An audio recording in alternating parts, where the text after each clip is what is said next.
This is our 2016 Dodge Challenger SRT Hellcat, and we've owned this car for over 3 years now.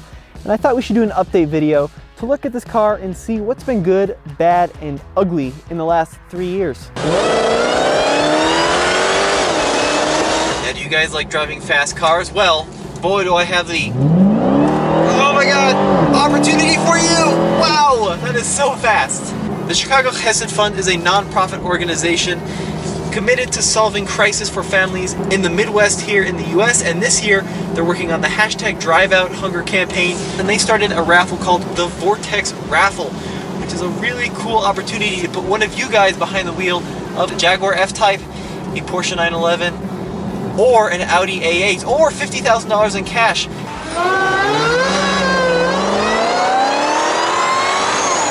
This is a very unusual raffle. Tickets are $100 a piece, but they're only selling 4,999 tickets. And if you use the discount code FASTLANECAR, you can get 2 tickets for just $175. But keep in mind, there's only 50 of these promo codes out there. So check out the link below if you want to, well, win a really cool car or 50 grand in cash to help a really cool cause. Now, I'm going to go back to scaring myself. Oh my God! In this Challenger Hellcat.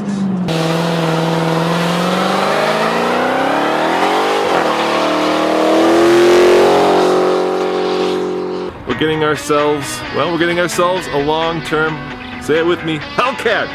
All right, there she is. This is the 8-speed automatic, and the reason for that is very simple. That's a better transmission. I know that for purists, you love to shift your own car, but I've driven both, luckily, and that is a transmission to get. Hell yeah, it's a Hemi! It's a supercharged Hemi. It's the most powerful Hemi ever made. And there are 18 miles on the odometer. You know what I love about this car besides the fact that it's got 707 freaking horsepower? I love the fact that I fit, really. This is still a classic, big American muscle car. I think by now a lot of you guys know that this car is pretty fast. You can go online and find Dodge Hellcat versus just about anything videos out there. But what about the stuff that people don't talk about? The reliability and the build quality and the comfort. What's that been like? We'll start first with the engine, because this is what this car is known for. 6.2 liter supercharged V8, 707 horsepower. Not a lot of big news there. You know, to be honest, when these cars came out, that horsepower number was astonishing, but since then they've really upped it with both the Demon and the Challenger Red Eye. However, not once have I thought that this car has been lacking in power. But what about the interesting stuff? Now, we've owned this car for roughly 3 years, 10,000 miles and some change. Not a huge amount of mileage, more than perhaps some Hellcat owners, but it's worth noting the engine has been pretty solid. It's been into the shop twice for regular maintenance, oil changes and the like, and it's been in the shop once for an issue we had. One day in late 2017, I was driving this car, dropping my dad off at the airport. It started to feel like it had a misfire, and then a check engine light came on. Well, I brought it to the dealer, and they diagnosed the issue as a problem with the fuel rail pressure sensor. However, they had to replace the whole left side fuel rail, cleared the faults, and then test drove the vehicle. That was fixed under warranty. That was the only unscheduled service that we had to bring this vehicle in for.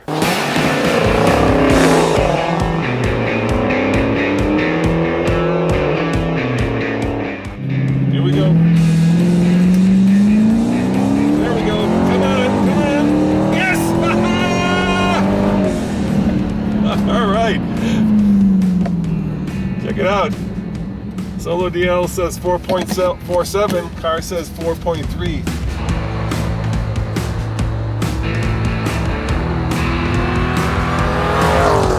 One thing that is a little bit annoying and perhaps not that well made is the panel gap. It's not very consistent here on the hood, and you can see it sticks up too high on the left side, and there's a bit of a bump on the right side, so the hood doesn't fit super well.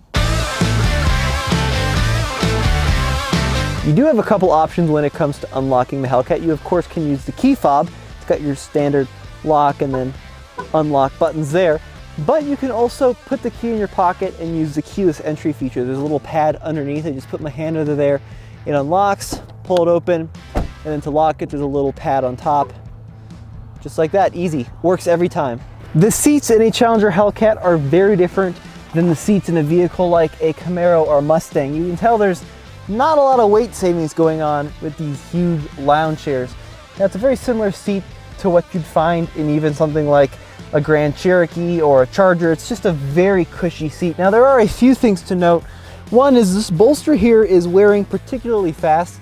My dad is a primary person who drives this car, and he doesn't exactly, you know, put all of his weight on the bolster. He's pretty careful about it, but even still, it's got a lot of wear for 10,000 miles, and it's not a very comfy seat for long road trips because it's not very supportive, but just cruising around town, wow.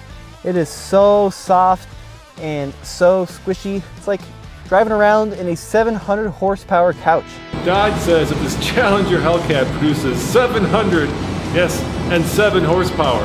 Of course, that's at the crank, at sea level. So the question is, how much horsepower does it produce at the wheels at a mile above sea level? And that is something we're about to find out right now. This is from Australia. It's a Dyno Dynamics, and it's about 10 years old, but these are pretty darn consistent. I'm okay with that. All right, so we're gonna get a couple things, right? We're gonna get the most important thing, which is how much horsepower it's producing at the wheels.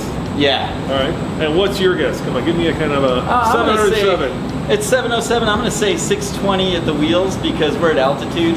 I use a fairly low correction factor. With boosted cars at this altitude, we're at 5,000 feet above sea level right now. So we should lose, according to the ideal gas law, we should lose around 30% of power, but because we have a supercharger working for us, we should only lose half of that. So we'll lock the correction at about 15% for this altitude.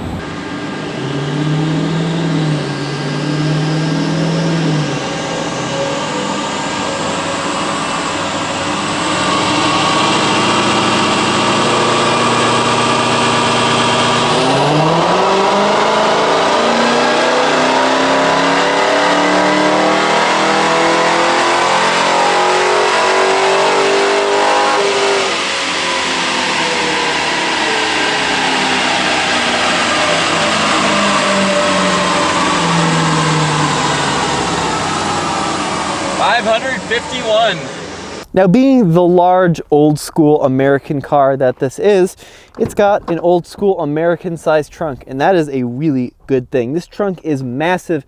We took a road trip with this car out to LA from Colorado, and this would swallow up all of our stuff with no issue. Here's a good sized backpack, and you can see even still tons of room. Now, if I go ahead and scoot that backpack forward, I can pull up this rear carpet, and you'll find no spare tire but a tire inflation kit here.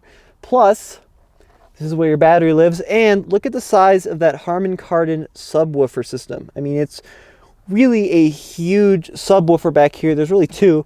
Probably our favorite feature about this car is actually what it's not. Sure, when they released the Hellcat, they brought the journalists out and showed them what it could do around a circuit track, but ultimately this car is a straight line flyer and the ultimate cruiser. There's not a lot of compromises for weight savings. These seats are huge and heavy. The doors have, of course, automatic windows. None of the center stack is meant for weight savings. This car is very fast in a straight line, and it's very comfortable, and it's not all that fun around a tight, twisty road, and that is perfectly fine. This is old school American muscle, and that is awesome. So stepping inside here, this is a Hellcat, so you of course have the red gauges there, and then of course a red start button. So foot on the brake, there's your Hell Kitty logo. There you go. So 10,832, almost 11,000 miles in 3 years. So not a huge amount of mileage, but more than probably some Hellcats. I love this steering wheel, nicely bolstered, smooth, easy to use power steering. You have the SRT on the steering wheel. On the newer Hellcats, it actually glows up in the dark. Not in this one. The paddle shifters are a little bit dinky, but they're okay. They don't extend all the way down. I would have liked to see that more, but that is all right. We don't have the adaptive cruise control in this one. Never really felt like I needed it. We do have Bluetooth audio on the steering wheel. And then behind the steering wheel, you also have the classic FCA volume controls and then some more audio controls on the left. To the left of the steering wheel, you have your trunk release. You have your automatic headlight controls here. And then in the door, you've got your big bottle pocket and your door handle, which is chrome and old school and plasticky and located down low. Now, the interior is nice overall. It's a comfortable place to be. I'm sure a lot of Europeans would say that this isn't up to the snuff of what they're used to, but overall, I think it does its job nicely. I like how it's all kind of driver-centric here with this design. You do have this really cool, it almost looks like milled aluminum look across the dash and throughout the center console here. 8.4-inch Uconnect system, still easily one of the best, if not the best systems out there. Easy to use, fairly responsive. We have heated seats, ventilated seats, and a heated steering wheel in this Hellcat.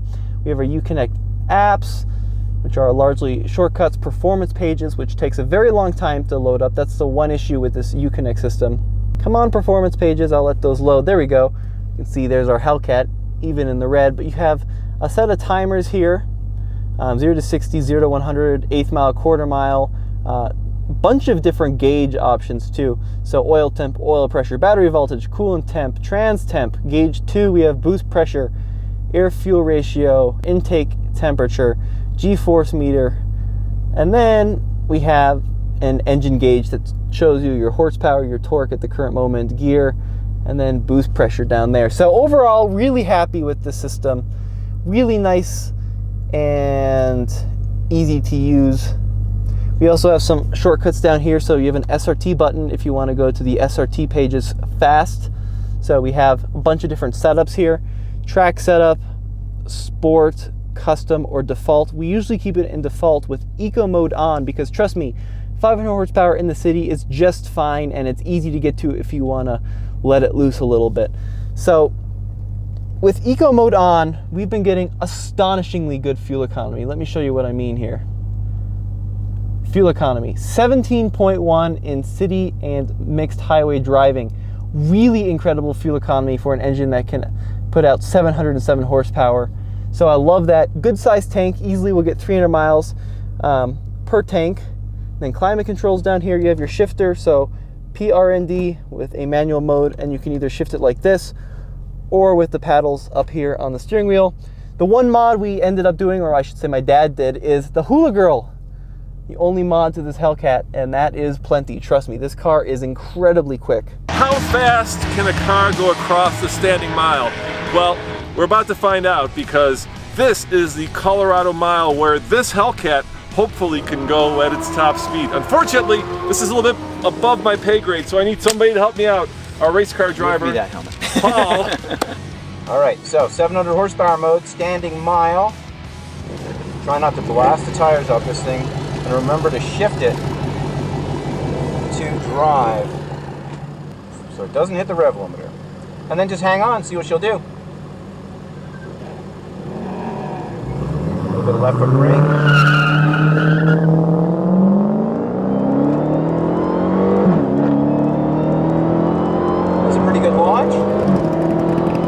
Hard now in 700 horsepower mode. 114 according to the speedometer through the quarter. 140 through the half. 151, 152. Moves around a little bit. There we go, past the mile.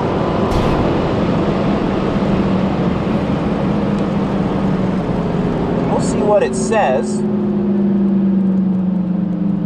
Lots of flashy lights, very pretty. So I can definitely feel the car in the 700 horsepower mode moving around a little bit more.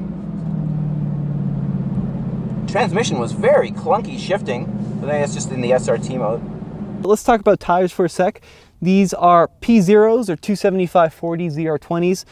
Back in 2016 when we bought this car, actually late 2015, this was the only tire you could get on a Hellcat.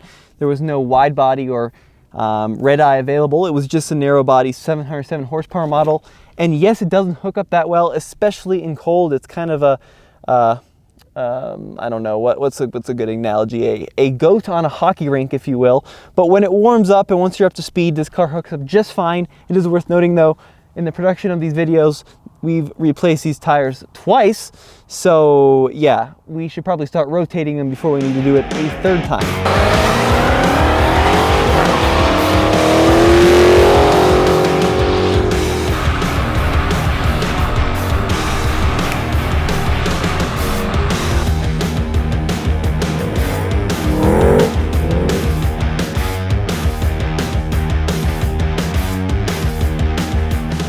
In old school American goodness, this is a very large vehicle and the back seats are laughably small. Let me pull out the seat belts. Yeah, this is an electric seat, so I have to fold it forward and then wait and wait and wait, and wait. Now I can hop in the back seats, and I'd like to say it gets much better once you get back here, but headroom is pretty tight. Knee room is certainly tight when I move this into the driver's position, and yeah, it's not brilliant. You do get a couple cup holders and a couple of vents, which is good, but it's not all that great. But you know, chances are most likely it'll just be you or maybe a friend or a significant other, so the back seat is not such a big deal if you're buying a Hellcat. Buy the Charger if you want room in the back. Yes, there are faster versions of the Hellcat now. Yes, there are better handling versions of the Hellcat now. Yes, there are far more desirable versions of the Hellcat now. But for the just under 60 grand we paid for this, it certainly is a heck of a lot of car, a great tourer, and that engine sounds magnificent and is very, very powerful. And nowadays you can get a 15 or 16 like this for under 50 grand, which is even better value for the money. A lot of these have been babied, a lot of these have been put away in garages, so be sure to check out your local listings, and you can probably find some good deals on gently used Hellcats. They're out there, guys.